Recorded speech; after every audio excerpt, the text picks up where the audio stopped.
Well, good afternoon, everyone. Thank you for joining us on KREM 2 News First at 4. I'm Tom Sherry. It's good to have you here. I'm Whitney Ward. The Spokane Valley Fire Department says it will not lose a single firefighter because of the state's vaccine mandate. However, the city of Spokane could lose dozens.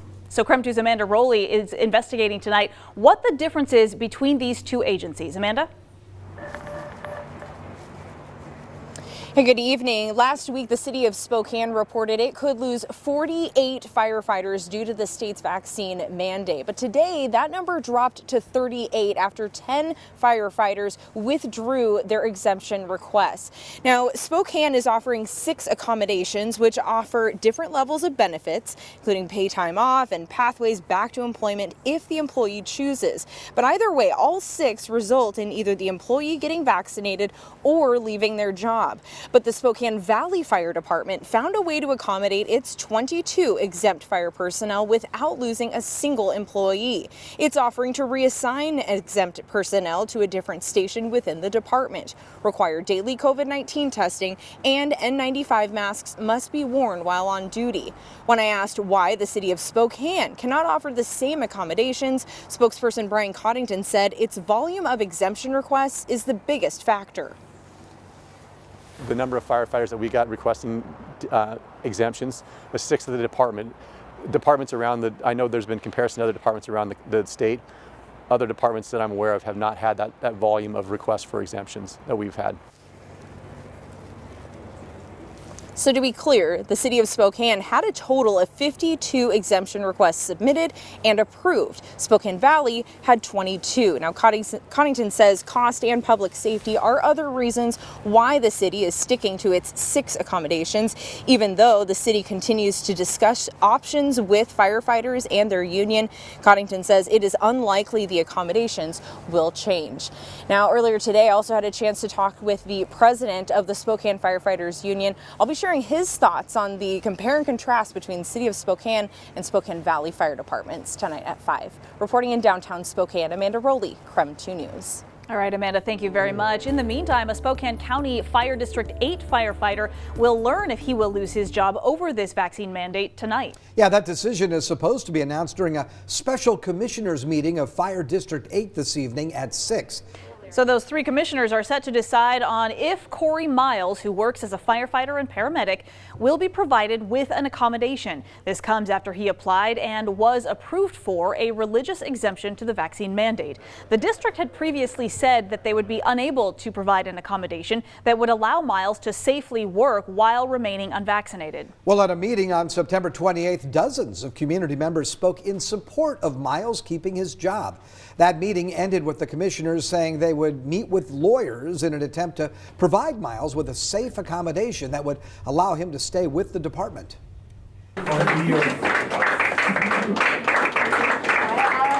And look at that, an Oregon man back home now after spending almost 300 days in the hospital with the coronavirus. His name is Alex Castro. He got sick with COVID over the Thanksgiving holiday back in 2020.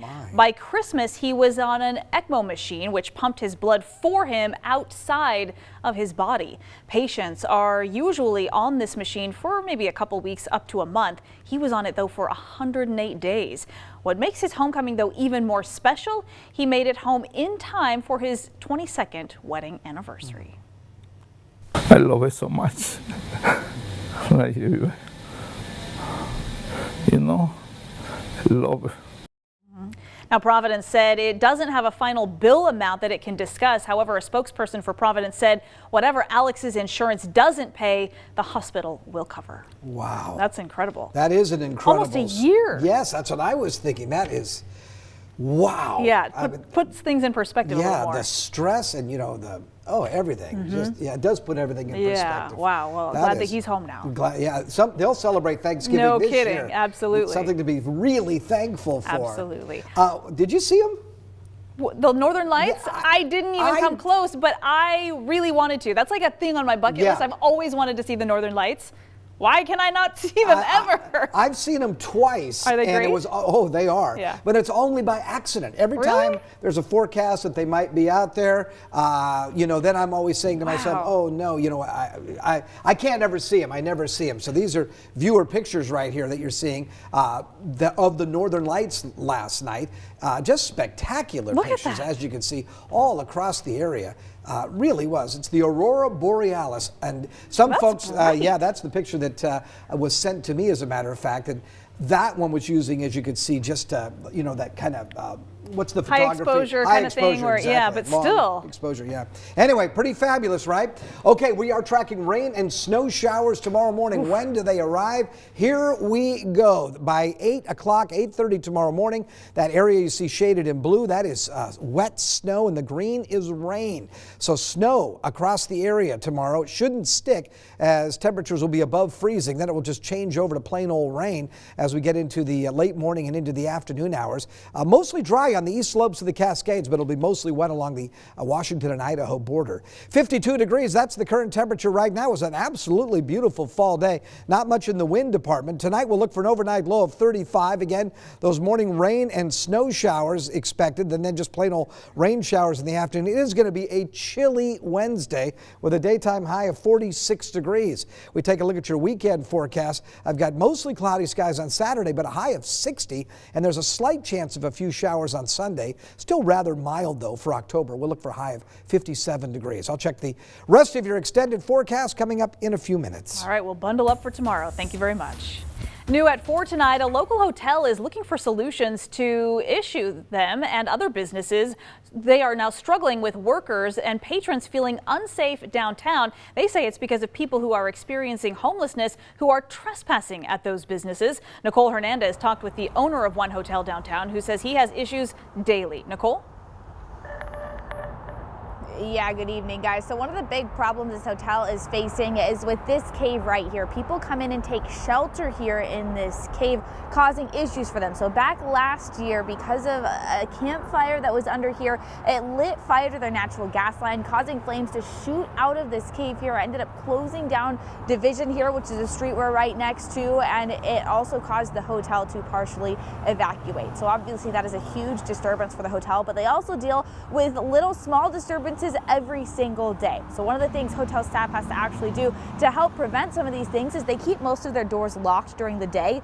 They even keep the front doors locked overnight, and staff is not allowed to go outside alone at night. That's because they constantly deal with non-guests trying to come in and take food, using their bathrooms, setting up encampments, and starting campfires. Owner Kent Clausen says he has compassion for these people. He just wants to find a solution that helps everyone.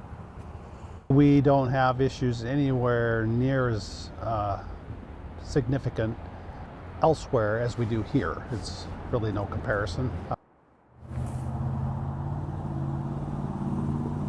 Yeah, so we also talked with the Spokane Police Department. So coming up at 5, we'll go over exactly what they can and they can't do to help our local business owners in these situations. In Spokane, I'm Nicole Hernandez.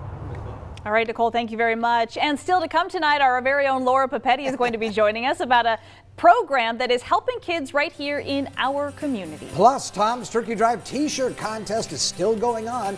We'll check in on a submission that we recently received, and we'll tell you how you and your children can enter the drawings.